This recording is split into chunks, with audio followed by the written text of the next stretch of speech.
Amém. Estamos então iniciando aqui o nosso mergulho. Deixa eu colocar aqui.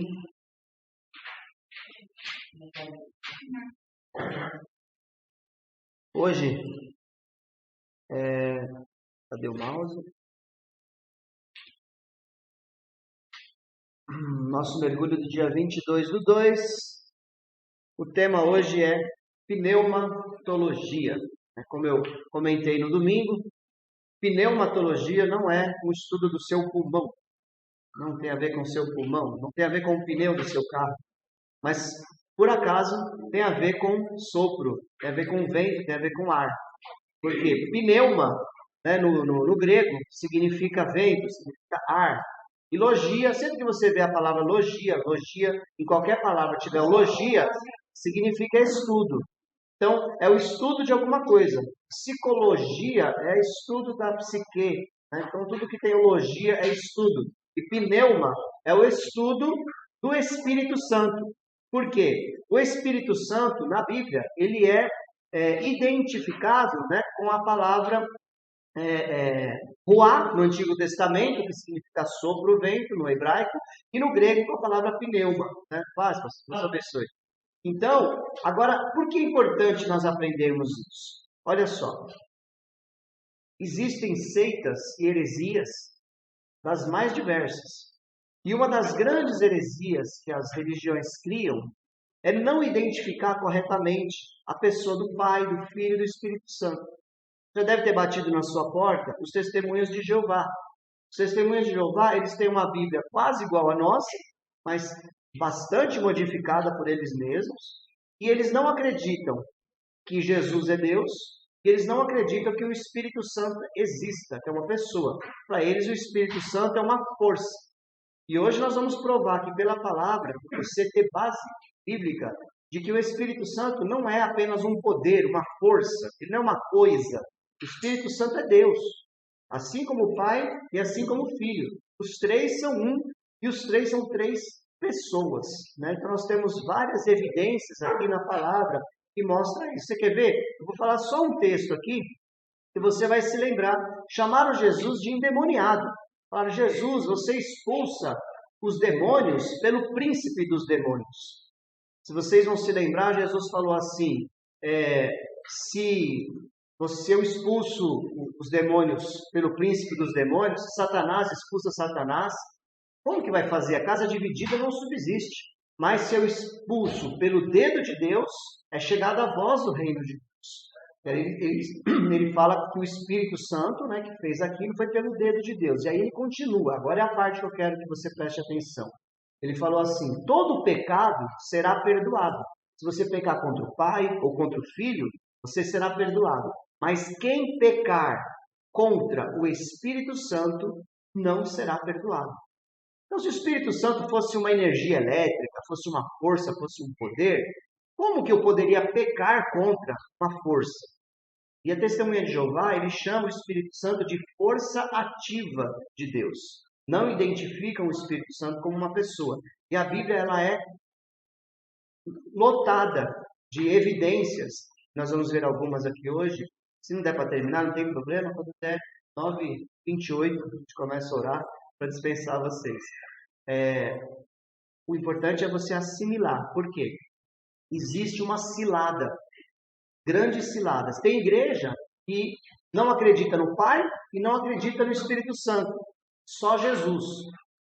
A gente pode falar: então tá bom, só Jesus pode. Não, não pode. Quem nega o Pai, nega o Filho. Quem nega o Filho, nega o Pai.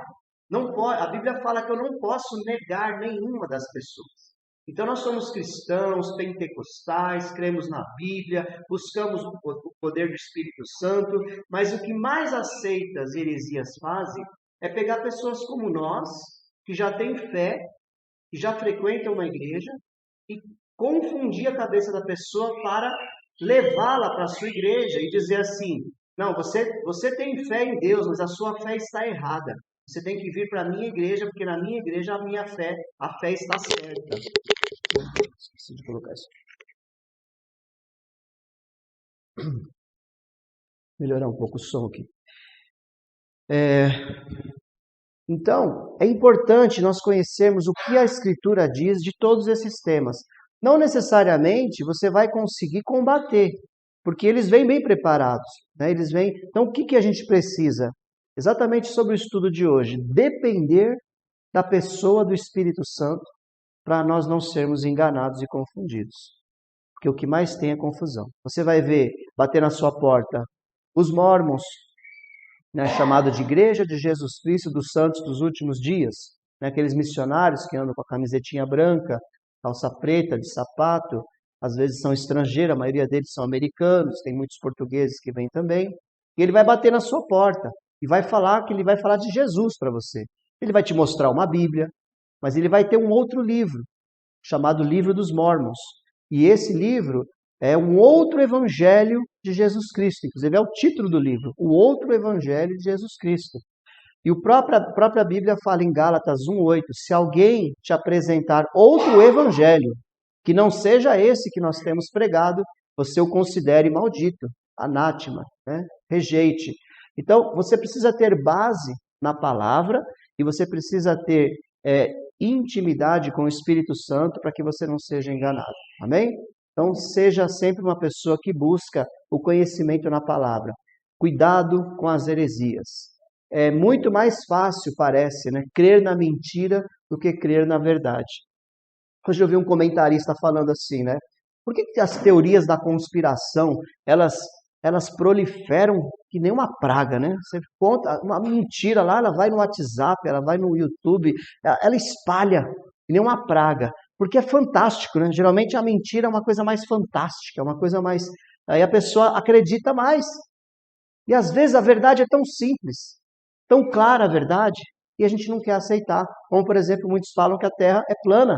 E até acha que a Bíblia diz isso, quando a Bíblia não diz nada disso, né? E aí a pessoa acredita que a Terra não é redonda, né? Que a Terra não gira em torno do Sol, que é o Sol que gira. Por quê? A pessoa está se baseando só naquilo que ela vê.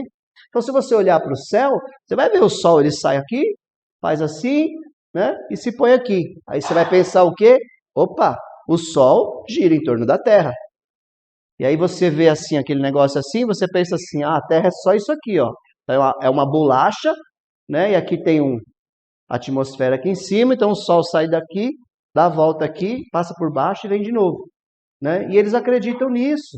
Não acreditam de jeito nenhum que a Terra é redonda, sendo que a gente tem tantas evidências, né? É só você pegar uma luneta, você vai ver lá, Júpiter lá, ele é redondinho, tem as luas girando em torno dele, você vai ver a nossa Lua, você vai ver meteoro passando. Tudo é muito claro, não precisa ir no espaço para conhecer.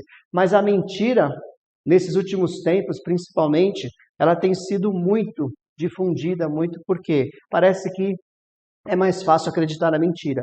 Então vamos aprender a verdade hoje. Eu não vou falar para você das coisas que são erradas, eu vou falar das coisas que são certas, para que quando bater uma mentira no seu ouvido, você fala, opa, isso está diferente da minha régua, está diferente do meu padrão. Amém? Então, o Espírito Santo, ele é uma pessoa. Amém? Então, vamos em frente. Significado da palavra pneumatologia. Ela é formada por dois vocábulos gregos, o pneuma e o logos. Então, a primeira parte quer dizer vento, né? Vem de pneu, respirar, soprar. E, nesse caso em especial, espírito, né? Que assim como o vento é invisível, imaterial e poderoso. E a segunda parte, que é o logos, né? Logia, significa estudo, doutrina. Então, a palavra pneuma, assim como ruá no Antigo Testamento, ela tem que ser interpretada sempre olhando para o contexto. O que quer dizer contexto, igreja? Quando você tem um parágrafo lá, escrito umas frases lá, se eu pegar para você e entregar aqui a palavra manga, entreguei para você a palavra manga, aí você vai explicar para mim, Cleusa, o que é manga? Uma fruta. Luciana, o que é manga? Da camisa, né? Deixa eu ver se alguém é da fazenda aqui vai saber. O que é manga na fazenda? Um lugar onde põe porco e tal, né? E agora? Mas as três palavras não são manga? Uma fruta, um pedaço da minha camisa, um lugar onde cria porco. Como eu vou discernir o significado dessa palavra? Olhando para a frase. O que a pessoa quis escrever quando ela escreveu aquilo? Se ela falar assim, a manga da camisa do Marcelo está suja, você já sabe do que manga que se trata, né? Se falar assim, aquela manga está verde, opa, a Cleusa estava falando da manga da fruta, né? A manga lá de casa, o manguezal, o mangueiro lá de casa, a manga, tá cheia de porco. Então, eu sei que a manga não é a manga da camisa e não é a manga da fruta, porque o contexto é muito importante. E o Espírito Santo, em toda a Bíblia, você vai encontrar sempre a palavra ruá, a palavra pneuma, né? Mas você vai ter que ler todo. Nós não, né? Para nós já está traduzido, né? Quando o tradutor ele se esforçou lá, ele colocou espírito, porque ele viu que o contexto que estava sendo dito ali era um espírito. Lá em Gênesis, quando Deus cria o homem, o que ele faz no nariz de Adão? Ele sopra o espírito. Então, ele ruá o espírito. Então, às vezes você vai encontrar também a tradução de alma. Quando você vê alma, também é a mesma coisa. Nós também somos formados, né, de corpo, alma e espírito. Então, as palavras elas são semelhantes para os dois. Então, a Bíblia toda, por que há tanta confusão? Porque as pessoas querem identificar as coisas pelo que vê só, e não depende do Espírito Santo justamente para poder compreender a palavra. E é onde cria tanta confusão, tanta heresia. E hoje em dia nós estamos muito perto de se tornar algo muito comum. Por exemplo, o homossexualismo, ou a homossexualidade, se preferir, se tornar algo aceitável e normal dentro da igreja, porque está sendo reinterpretada a Bíblia. Estão lendo a Bíblia de uma forma reinterpretada. Quando, desde o início, desde os pais da igreja, nunca houve essa interpretação. Se fosse normal, se fosse assim, o cristianismo ele veio para mudar a sociedade. E a sociedade, desde o começo, ela mudou. Ela era quase que a totalidade, era pior que hoje, viu gente? Vocês acham que hoje está ruim? Mas lá no século I era pior do que hoje, na questão sexual. E a igreja, ela desde o começo, ela tirou as pessoas desse paganismo, dessa prática. Se fosse normal, nós teríamos isso descrito na Bíblia. Nós teríamos alguns pastores gays, teríamos algumas mulheres lésbicas na Bíblia ali, normalmente, se fosse algo normal. Assim como tinha todas as profissões, tinha a cultura, aquilo que não era pecado, Deus não precisou mudar. Mas o que era pecado mudou. Então, a Bíblia ela vai sendo reescrita por causa da cultura, da deformação do pecado. As pessoas não querem rejeitar, porque a Bíblia é muito forte para ser rejeitada, e aí eles pegam e distorcem para fazer a tal da inclusão. Só que inclusão, quando ela distorce a palavra, é maligno, porque é uma heresia. Então nós vamos ver, provavelmente, na nossa geração, né? Acredito que Jesus está perto de voltar, como eu tenho falado, mas a igreja se corrompendo cada dia mais e denominações grandes, como aconteceu já nos Estados Unidos, igrejas presbiterianas dos Estados Unidos fazem casamentos gay, né, igrejas batistas, algumas delas, né, fazem, ou seja, igrejas tradicionais. Já pensou, você vai numa Assembleia de Deus aqui do Brasil, você chega lá, tem um pastor lá todo requebrando lá no púlpito, lá pregando para você, né? Um cabelão até aqui, todo pintado, né? Não está difícil de acontecer, do jeito que a coisa vai caminhando. Então, nós precisamos nos apegar à palavra. Paulo fala para Timóteo, que ele estava, para os Coríntios, ele estava feliz porque eles se apegaram às tradições que ele havia ensinado. Eles não tinham se desviado do caminho. Vamos em frente. Nós vivemos na dispensação do Espírito Santo. Porque é tão importante nós entendermos o Espírito Santo. Nós temos a atuação das pessoas da Trindade. No Antigo Testamento, nós vemos a atuação direta do Pai. Deus Pai trabalhando diretamente com Israel. Então você vê ali o Pai sendo citado o tempo todo. E sempre o Espírito Santo esteve, tá? Mas não como hoje. No Antigo Testamento, nós vemos o Espírito Santo, ele vinha sobre uma pessoa, tomava aquela pessoa e fazia um milagre, fazia a obra. Voltava, tomava outra pessoa, voltava. Nos tempos que nós vivemos, no Novo Testamento, na Nova Aliança, o Espírito Santo ele veio para a terra, habita dentro da igreja e está aqui, diretamente, sempre, o tempo todo. Ele não vem, pega uma pessoa e vai embora, pega outra e vai embora. Não, ele está na igreja. Então, quando você está num culto, adorando a Deus, a Bíblia diz que o Espírito Santo, ele vai dando dons, distribuindo a cada um como ele quer. Então, ele vai trabalhando. Então, nós vivemos agora na dispensação, ou seja, no tempo do Espírito Santo, na atuação do Espírito Santo. Teve a atuação do Filho, que foi o plano de salvação que ele operou. Então, desde o seu nascimento miraculoso ali pela Virgem Maria, até a sua morte e ressurreição, nós tivemos ali a atuação do Filho, sempre sendo conduzido pelo Espírito Santo também. Tivemos a atuação do Filho, e agora quem é o líder da igreja? Quem é que conduz a igreja? É o Espírito Santo. Ele que dá a direção, ele que fala, ele que orienta, ele que te ensina. A Bíblia diz assim: vocês não precisarão ser ensinados por ninguém, porque o Espírito Santo ensinará a vocês, igreja, todas as coisas. Amém? Então, não é para a gente estudar o Espírito Santo para a gente aprender como possuir mais, como ter mais coisa. Não, é para a gente entender, para deixar que ele domine mais a gente, para a gente se tornar mais disponível para ele. Então, quando eu aprendo a respeito do Espírito Santo, eu sei me relacionar com ele, eu me torno mais disponível para ser um vaso útil na mão do Senhor. Sim? Pergunte. Eu gosto de perguntar. Por exemplo, quando uma criança nasce, o Espírito Santo já está com ela, ou só depois que a gente vem para a igreja que a gente recebe? Vamos separar as coisas, então. Eu não estou falando de salvação, tá? O que eu vou falar aqui não tem a ver com salvação. Eu acredito que uma criança não tem pecado, não tem por que ela ser condenada, tá bom? Mas a Bíblia diz que todos pecaram, todos. Todos nós nascemos debaixo do pecado. No pecado original dentro de nós, Adão, o velho Adão. Então, o homem nasce morto em seus delitos e pecados. Então, a criança nasce com seu espírito morto e sem o Espírito Santo. O Espírito Santo, ele vem habitar na pessoa no momento em que ela entrega a sua vida para Jesus. E aí ele vem e sela a pessoa. Nós recebemos o selo do Espírito Santo no momento que você recebe Jesus. Isso não tem a ver com receber poder, dons. Isso tem a ver com ser a garantia de que você agora é um novo, nascido de novo. Ele vem habitar em nós.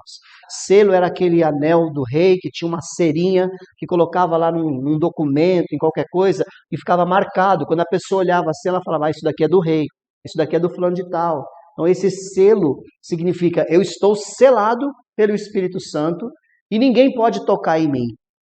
Quando a gente ainda não é cristão, mas a gente sabe que tem um poder assim, sobrenatural que cuida da gente, dando livramento. Né? No caso, assim, eu tenho certeza, se não fosse as orações, eu teria descido esse futuro. Mas, graças a Deus. É Deus protegendo, né, por intermédio das orações? Sim, bem fácil de entender.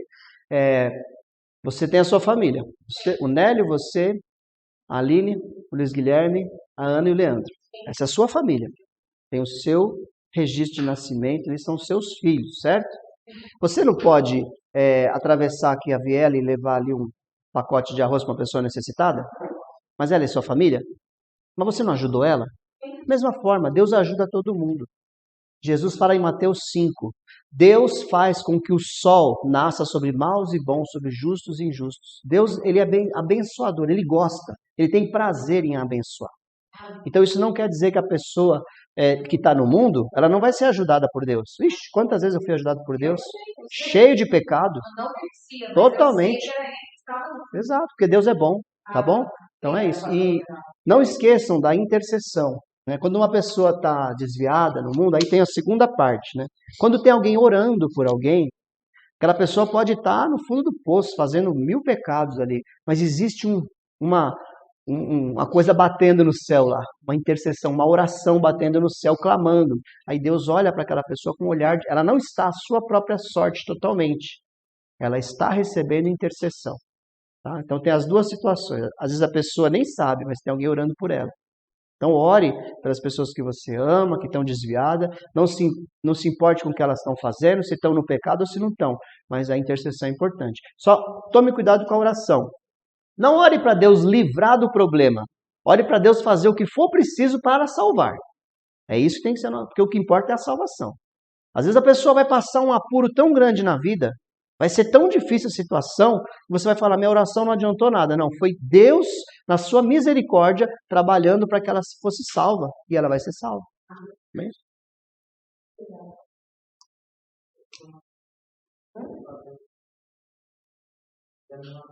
Tá bom.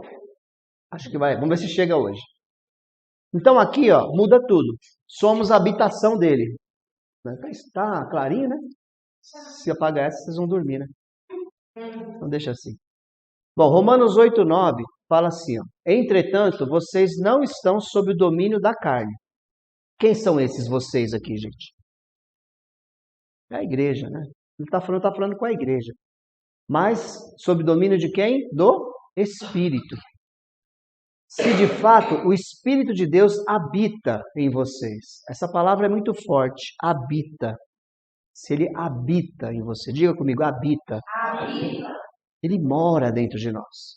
O Espírito Santo não vem assim, deixa eu dar uma forcinha aqui para a Luciana. Pum, jogue, sai fora. Não, ele veio morar dentro. Jesus falou assim, eu e o Pai faremos morada dentro de você. E aqui você vê que o Espírito de Deus habita em nós. Você percebe que a Bíblia toda, ela nem sempre ela deixa claro, né, essa questão da trindade. Não existe a palavra trindade na Bíblia, isso é uma doutrina que nós criamos. Mas a Bíblia toda fala da trindade, que ela fala do Pai, do Filho e do Espírito Santo o tempo todo. Eles se confundem, entre aspas, porque o tempo todo eles são um agindo, mas são três pessoas. E nós somos a habitação de Deus. Deus veio a habitar. Deus falou, eu não faço morada em templos feitos por mãos humanas, templo de pedra. Deus veio habitar dentro do seu povo. Então nós somos a habitação do Espírito de Deus. Aqui você já vai ter uns spoilers aqui, né? Que o Espírito Santo é Deus. Porque Jesus falou que habita dentro de nós, e aqui fala que o Espírito de Deus que habita dentro de nós, né? Aí ele fala, e se alguém não tem o Espírito de Cristo, não pertence a Cristo. Aqui ele nomeia o Espírito Santo agora como Espírito de Cristo. Ali antes da palavra habita, ele nomeou o Espírito Santo como Espírito de Deus. Então você percebe, né, a unidade, né, que há entre o Pai, o Filho e o Espírito Santo. E aqui, Cleus, eu respondo a sua pergunta novamente com o próprio texto. Se alguém não tem o Espírito de Cristo, não pertence a Cristo. Então a pessoa ela nasce embaixo de pecado. O salmista fala, em pecado eu fui gerado, em pecado me concebeu a minha mãe. Né? É um texto muito forte, né? Então não temos mesmo, né, como negar esta doutrina. Aí o versículo 19 de 1 Coríntios 6, acaso não sabem que o corpo de vocês é santuário do Espírito Santo que habita em vocês, que lhes foi dado por Deus e que vocês não são de si mesmos? Então há algo muito forte, a importância de nós sabermos que o Espírito Santo está dentro de nós, para quando a gente estiver com vontade de pecar, quando a gente estiver querendo fazer algo que a gente sabe que desagrada a Deus, saiba que em você está o Espírito Santo. Apesar de Deus ser onipresente, Ele estar em todos os lugares, mas você percebe aqui uma diferenciação de a habitação de Deus dentro de um novo santuário chamado o nosso corpo. Antigamente era lá no tabernáculo, como eu preguei domingo. Ele vinha, descia sobre a Arca da Aliança. Não tem mais isso. Está dentro de nós agora o tabernáculo. Ele vem e habita dentro de nós. Então, somos a habitação do Espírito Santo. Então, mais um motivo para nós conhecermos bem Ele. Vamos lá. O Espírito Santo agora, no Antigo e no Novo Testamento. Como eu já falei, no Antigo Testamento ele vinha de vez em quando. Não era o tempo todo derramado, né? Por exemplo, quando Sansão, todo mundo conhece a história de Sansão, o fortão da Bíblia, né? O que acontecia com Sansão? O Espírito Santo tomava Sansão e dava a ele uma força sobrenatural. Não era possível um homem fazer aquilo. Com um queixo de um jumento, né, ali, a ossada, o queixo de um jumento, foi a arma que ele usou para matar 1000 homens na guerra, sozinho. Entendeu? Ele pegou o portão da cidade, colocou aqui nas costas, arrancou o portão e saiu empurrando aquele portão por centenas de metros, sozinho. Então ele era um homem muito forte, mas ele era tomado pelo Espírito. Então, em determinadas situações, o Espírito vinha. Nem sempre com força, às vezes com sabedoria. Ensinava a pessoa como fazer alguma coisa. Né? Então, ele no Antigo Testamento, ele vinha e voltava. Vinha e voltava. Amém? E no Novo? Né?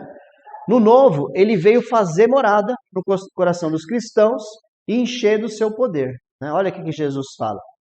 Se vocês me amam, obedecerão aos meus mandamentos. E eu pedirei ao Pai, e ele lhes dará outro conselheiro. Então aqui o Espírito Santo é chamado de conselheiro, para estar com vocês para sempre. O Espírito da verdade.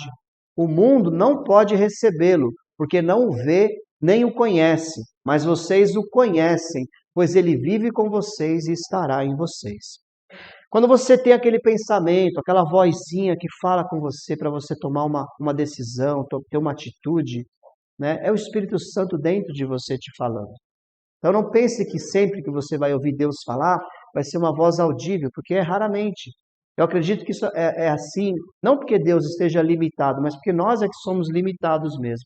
Nós muitas vezes estamos desconectados do mundo espiritual pelas nossas atividades. Pode ver, a gente vem numa vigília, né, vai no monte, naquele culto de oração e tal, você parece que vai engrenando, né? Porque a gente vai se desligando do mundo, a gente vai sentindo mais a sensibilidade ali da presença do Espírito Santo dentro de nós e a gente começa a ouvir melhor o que Deus quer falar conosco. Mas Ele está dentro de nós, Ele está habitando. Foi Jesus que disse, eu vou pedir ao Pai e Ele vai mandar o conselheiro.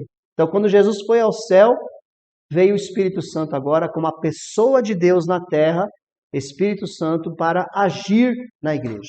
Amém? Amém? Não confunda dons com a presença do Espírito Santo. Amém? Nós não vamos falar de dons hoje. Vamos falar na próxima aula, se der tempo. Acho que eu não vou terminar essa aula hoje. Vamos continuar essa na outra semana. Pessoal, terça-feira que vem é feriado. Pelo menos para mim é feriado, de carnaval. Segunda e terça, né? É só 28? É 28 e 1, né? Segunda e terça.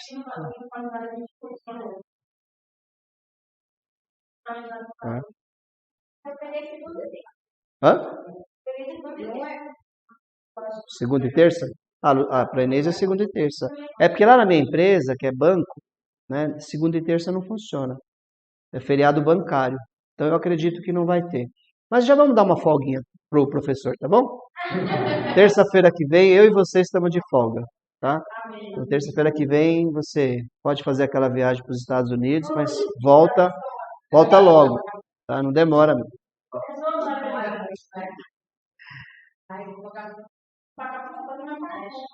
Não confunda dons com a presença do Espírito Santo. Quando a pessoa recebe Jesus no seu coração, o Espírito Santo vem habitar na mesma hora na pessoa. O ladrão da cruz, quando ele recebeu Jesus ali, ele já foi capacitado pelo Espírito Santo para continuar tendo fé até chegar até o final. Amém? A Bíblia fala que o Espírito Santo é que convence o homem do pecado, da justiça e do juízo. Do pecado porque não crê em Jesus. Da justiça porque eu vou para o Pai e vocês não me verão mais. E do juízo porque o príncipe deste mundo está condenado. Então é o Espírito Santo que nos dá o entendimento de nós podermos crer em Jesus, saber que a obra que ele fez na terra cumpriu toda a justiça de Deus, então ele foi para o Pai justificado e nos justificando, e é ele que nos convence de que esse mundo está condenado. O pecado desse mundo, o príncipe desse mundo já está condenado. Tudo isso é pelo Espírito Santo. Por isso que é muito perigoso nós perdermos o Espírito Santo, porque é possível. Né? Eu tenho um texto do Antigo Testamento muito, muito forte. Saul, ele foi o primeiro rei de Israel. E a Bíblia diz que quando ele recebeu ali a palavra profética de Samuel, Quando ele vinha voltando para a casa dele, ele encontrou com vários profetas no meio do caminho. E Saul ficou cheio do Espírito Santo e começou a profetizar ali no meio dos profetas. Ele nem era profeta, mas o Espírito Santo tomou ele ali. Só que Saul, ele continuou, ele foi desobedecendo a Deus. Saul era orgulhoso, Saul ele era arrogante, Saul ele gostava de manter a aparência, né? Ele não queria ficar ruim na foto nunca.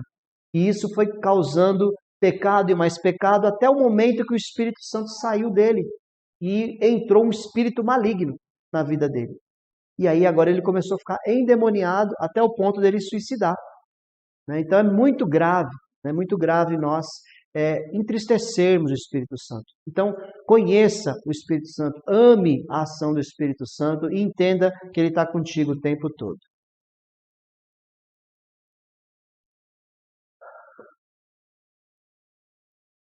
Agora vamos falar especificamente da natureza, né, do Espírito Santo. Ele é Deus, do mesmo jeito que o Pai é e que o Filho é. Então você vai ver na Bíblia toda, em várias situações, ele sendo colocado no mesmo nível ali do Pai e do Filho, né? Eles fazem, tem ações, né? Jesus falou, vão e façam discípulos de todas as nações, batizando-os em nome do Pai, do Filho e do Espírito Santo. Tem nome. Em nome do Pai, Filho e Espírito Santo.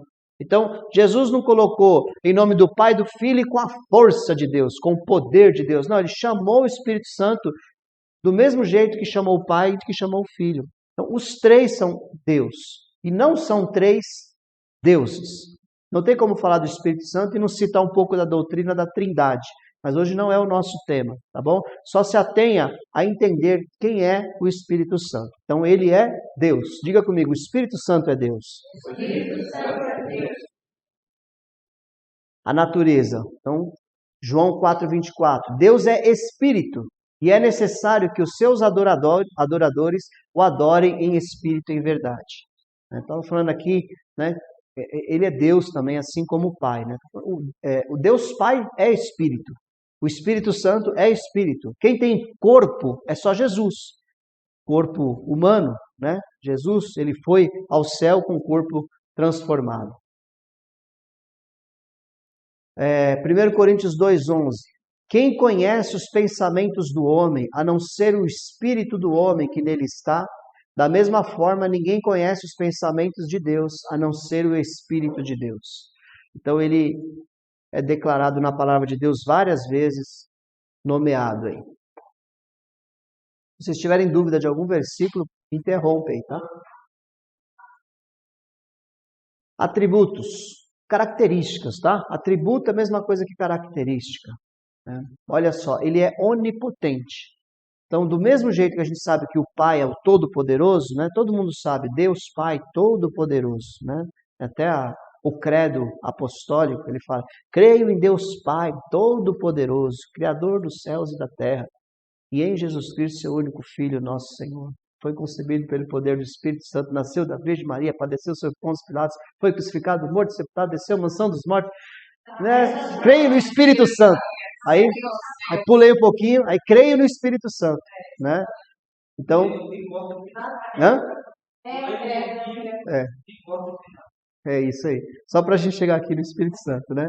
Então, Romanos 15 fala, pelo poder de sinais e maravilhas e por meio do poder do Espírito de Deus, assim desde Jerusalém arredores até o Lírico, proclamei plenamente o Evangelho de Cristo. Então, Paulo recebeu o poder do Espírito para poder pregar o Evangelho de Cristo. Então, o Espírito Santo é todo-poderoso. Amém? Então, não há limites para o Espírito Santo. Ele é onipotente. Fala assim, onipotente é. Onipotente é. Quem tem todo o poder.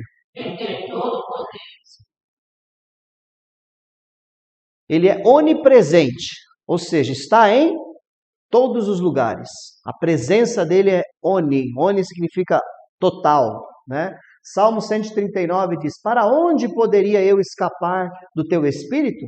Para onde poderia fugir da tua presença? Se eu subir aos céus, lá está. Se eu fizer a minha cama na sepultura, também lá está.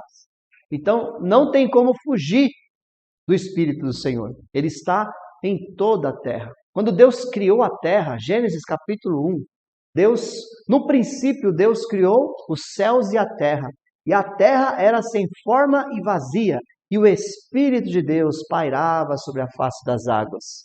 Então, desde sempre, o Espírito Santo esteve ocupando todos os lugares, assim como o Pai está em todos os lugares. Quando fala aqui, fizeram a minha cama na sepultura, igreja, está falando aqui do inferno.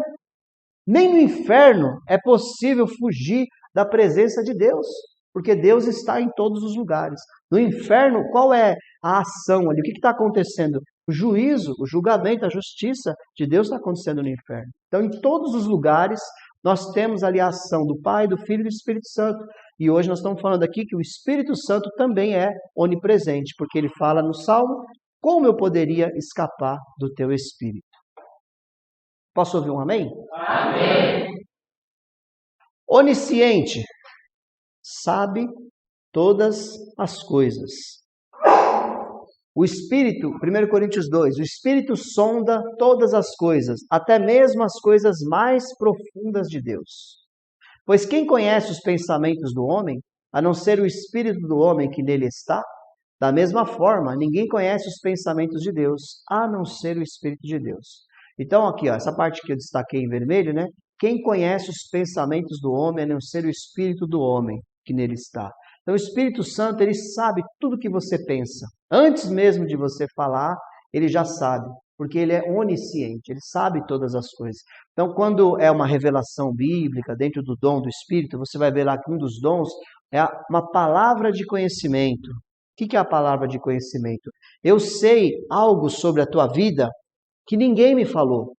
Como eu poderia saber que o Lucas, hoje de manhã, às 9 horas da manhã, ele estava lá num determinado lugar, e ali uma pessoa falou tal coisa para ele, e ele, ainda vou mais além, ele sentiu no coração algo sobre aquela pessoa e tal. Tudo, um exemplo, como uma revelação. Quem poderia me falar isso? É o Espírito Santo. Porque nessa revelação tem coisas que o Lucas nem sequer falou, mas que ele até pensou, nesse exemplo que eu estou dando aqui. Tá? Isso é só uma ilustração. Então, tem igrejas que acabaram transformando isso numa... Me ajuda aí uma palavra. Transformou isso numa atividade da igreja para poder... de revelação. Agora não, já tem bastante tempo. E começou certo. Começou mesmo, homens de Deus buscando o Senhor. E o meu pastor, meu pai na fé, ele revelava o que você tinha no bolso. Ele era usado mesmo por Deus. Mas aí se tornou uma coisa assim, comercial, achei a palavra. Virou um comércio, virou um negócio. E aí você presta atenção nas revelações, muitas delas são genéricas. Aqui tem uma pessoa que tem uma causa na justiça. Quantas pessoas têm causa na justiça? Um monte de gente. Deus está me falando, quem é essa pessoa? Não é você. É você. Deus está falando que vai tirar a causa da justiça e tal. Muitas coisas. Eu quero ver falar o nome, data de nascimento. Quero ver falar sem conhecer a pessoa. E tem profeta que faz isso. Eu ia na universidade. Deus é amor quando as crianças do pai. Tinha um pastor lá que aprendeu a ler lendo a Bíblia. Então ele gaguejava mais do que falava. Às vezes precisava de alguém ajudar ele com a leitura do texto. Mas quando ele falava, ficava lá no cantinho orando, percebendo, ele falava que entre nós tem uma pessoa com problema de bexiga, está urinando até sangue, o Espírito Santo vai te curar hoje, cadê você? Só levantava e ia lá. E aquela pessoa tinha até papel do médico, receita e tudo. Sim. Ali eu vi. Era realmente positivo. Tem a revelação. É estranho, Então, quem conhece os pensamentos do homem, a não ser o Espírito do homem que nele está. Então, Deus, o Espírito Santo habitando em nós, ele revela tudo o que está acontecendo. Vocês já viram quando Jesus, quando você lê os evangelhos, presta atenção nesses detalhes. Jesus, ele sabia o que a pessoa estava conversando lá. Jesus, sabendo os seus pensamentos, disse. Então, Deus, ele sabe até o que a gente pensa. E aí agora vem um tapa na nossa cara, Você está ali na oração, no seu particular com Deus, e você não quer falar alguma coisa para Deus. Por que você não quer falar para Deus? Por que você não confessa para Deus se ele já sabe? Porque ele já sabe, pastor. Só que a Bíblia fala que quem não confessa e deixa, não alcança a misericórdia. Então é preciso confessar. Ao confessar, você está dizendo, Senhor, eu confio no Senhor e no teu perdão. Amém? Então, o Senhor já sabe tudo que você vai falar, tudo que vai acontecer. Ele é onisciente. Diga assim, onisciente é quem sabe de todas as coisas. Ele é eterno. Hebreus 9,14. Quanto mais o sangue de Cristo, que pelo Espírito eterno se ofereceu de forma imaculada a Deus, purificará nossa consciência de atos que levam à morte, para que sirvamos ao Deus vivo. Então, ele fala que o Espírito Santo ele é eterno. E a única pessoa que pode ser eterna é Deus. Então, não tem como dizer que o Espírito Santo não é Deus. O Espírito eterno. Ele é criador e renovador. Olha que bênção. Salmo 104. Quando sopras o teu fôlego. Então aqui você vai encontrar a palavra ruach. Fôlego. Eles são criados e renovas a face da terra. Então o Espírito Santo, ele vem para criar. Quando Adão estava ali no boneco de barro, quando Deus sopra nas narinas de Adão, é o Espírito Santo que entra em Adão, e Adão se torna alma vivente. Então você vai encontrar a palavra fôlego ali.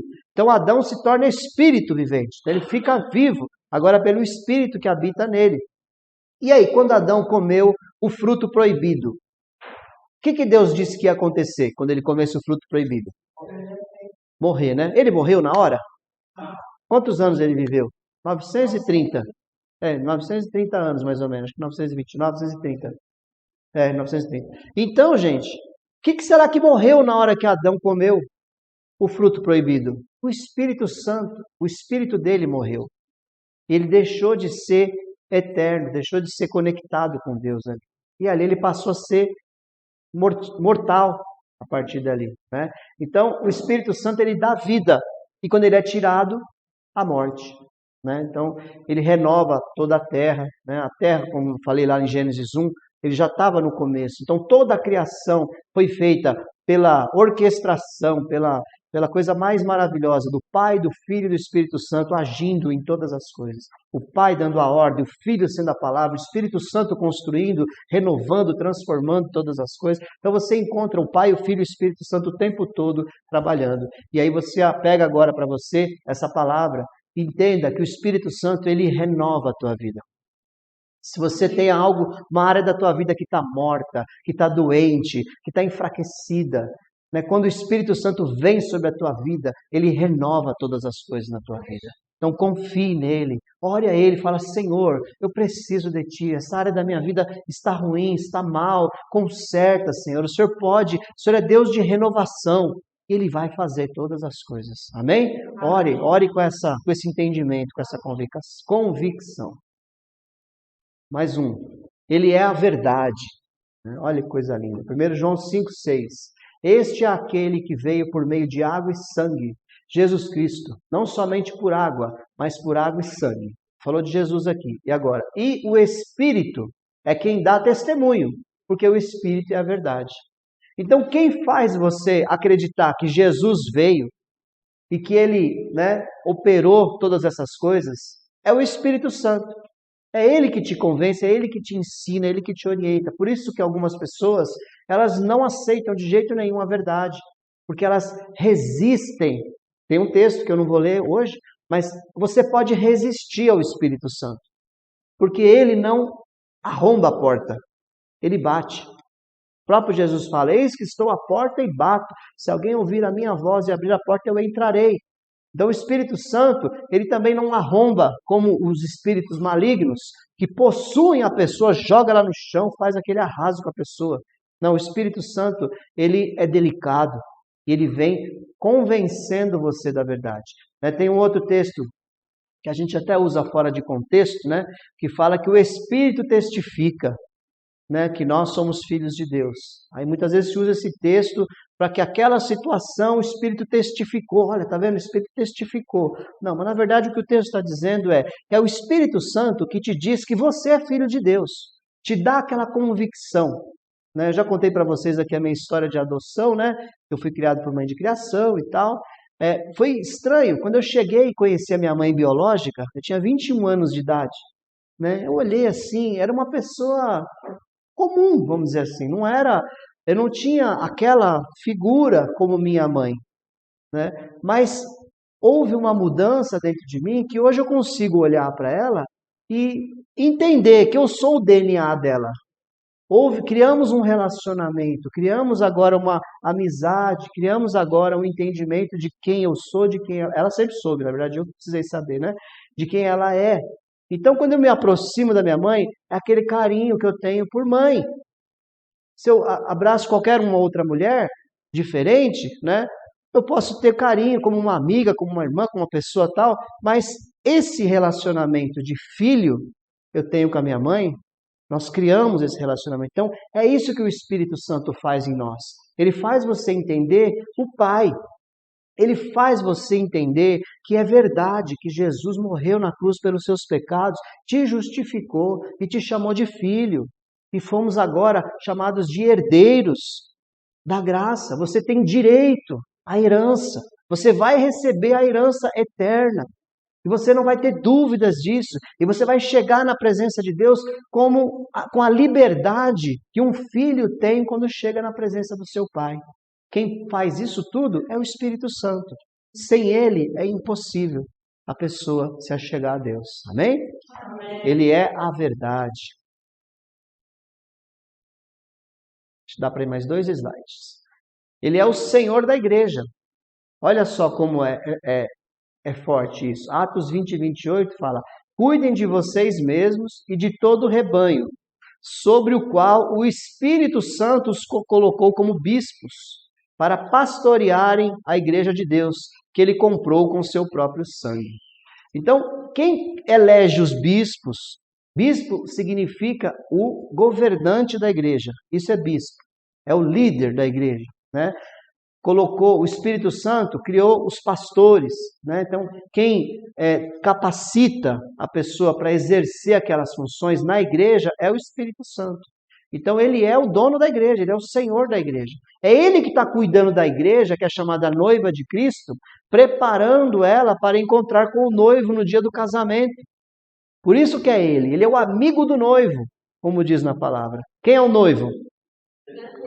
E o amigo do noivo? Espírito Santo, né? E o pai do noivo é o pai. Oi? É isso. Deixou um conselheiro, um consolador conosco, né?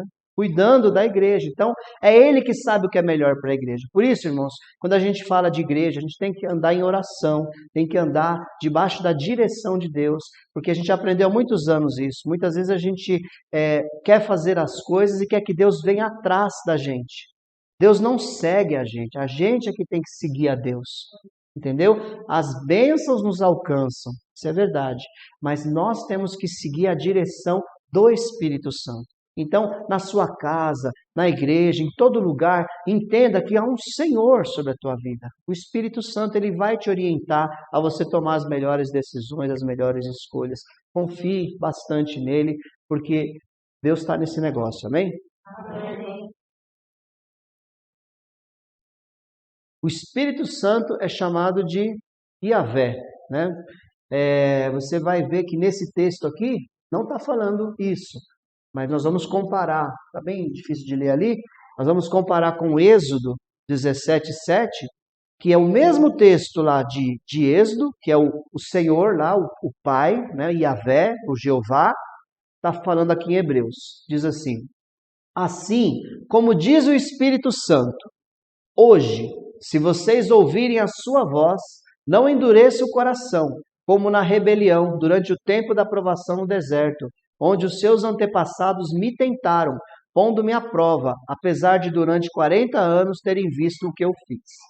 Então ele está falando nesse texto de Hebreus, que lá no deserto, quando o povo tentou a Deus e pecou e tal, fez tudo aquilo, era o Espírito Santo.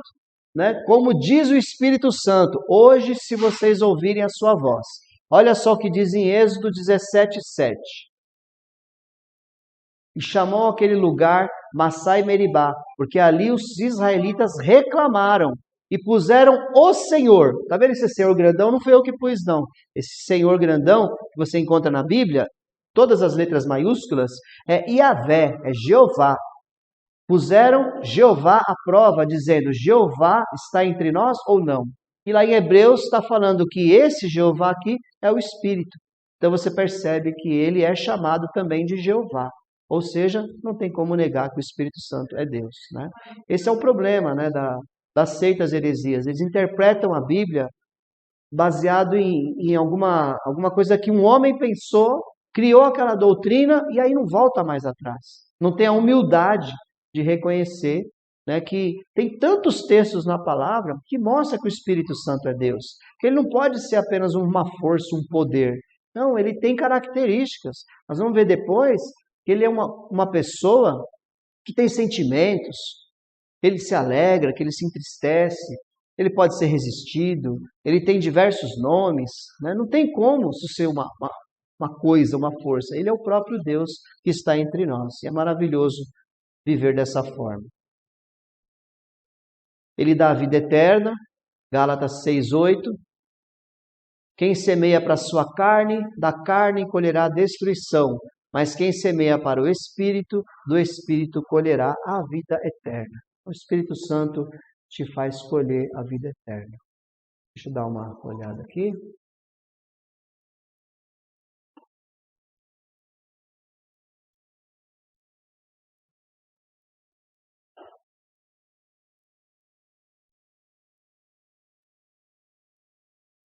Vida eterna. Tem só mais 4 slides. Acho que eu vou conseguir, gente. Bom, vamos tentar.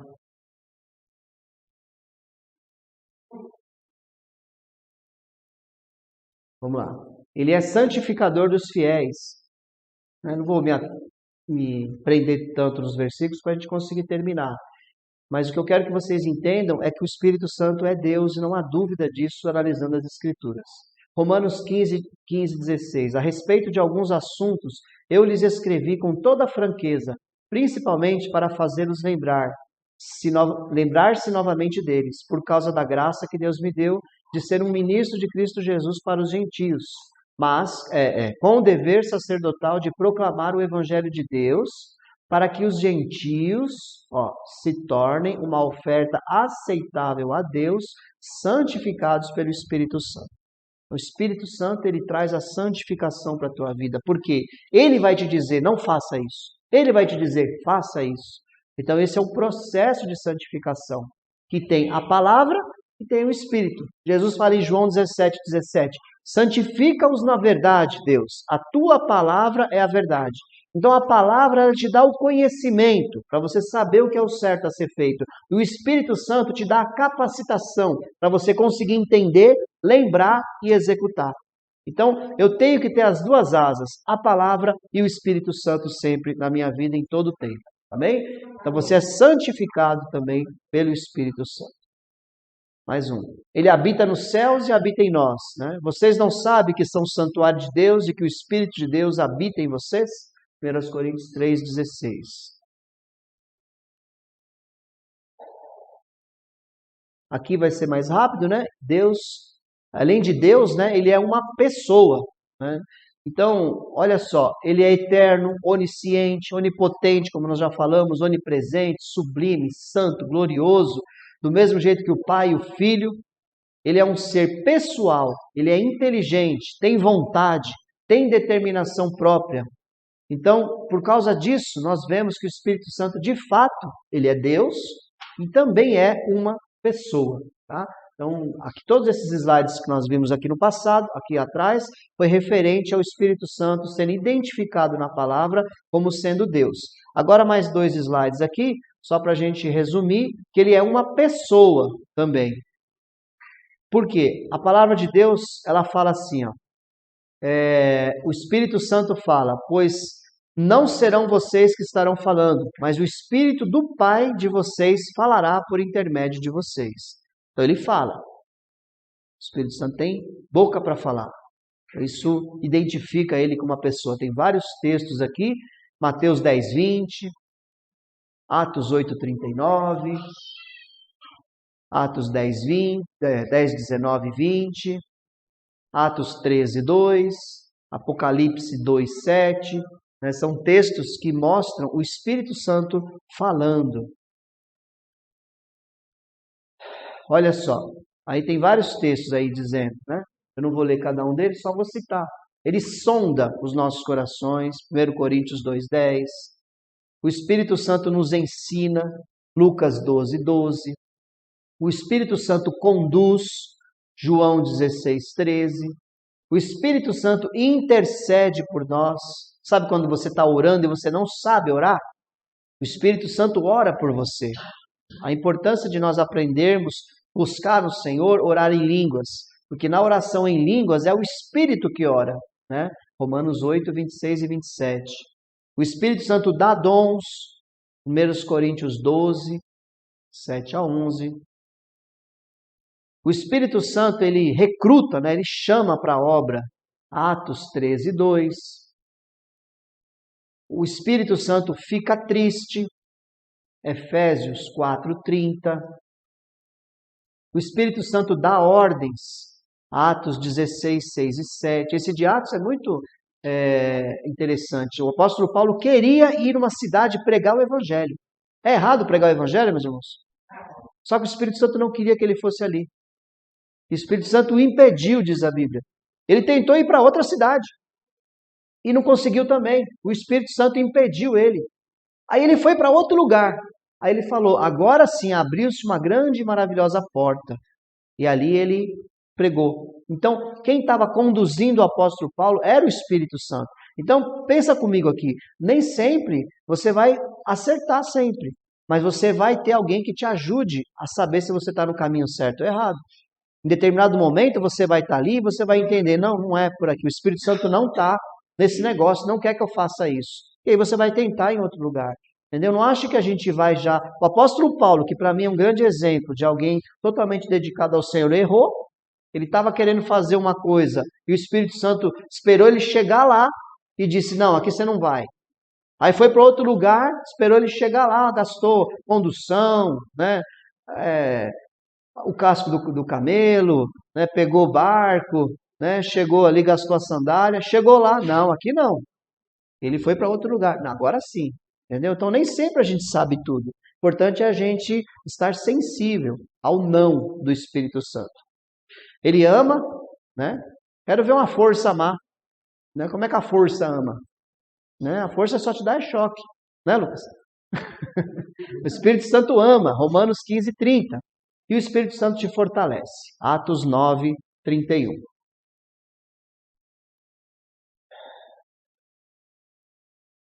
Então, falamos aqui, ele é uma pessoa. Ele tem atributos de conhecimento, já falei, versículos, de coisas e fatos. O Espírito Santo tem sentimentos, porque ele se alegra, ele fica irado, ele tem prazer, ele fica triste. Tudo características de uma pessoa. E ele tem vontade para determinar quais serão as suas atitudes em relação a esses sentimentos. Então, ele sabe o que fazer com esses sentimentos. Então, ele tem ira, tem alegria, ele tem prazer, tem tristeza, ele tem a vontade dele para ele saber o que fazer com tudo isso. Então, são características de uma pessoa. Então, não tem dúvidas de que ele é uma pessoa. Amém? Então, essa é a primeira parte aqui da doutrina do Espírito Santo, pneumatologia. E agora, se você tiver alguma dúvida,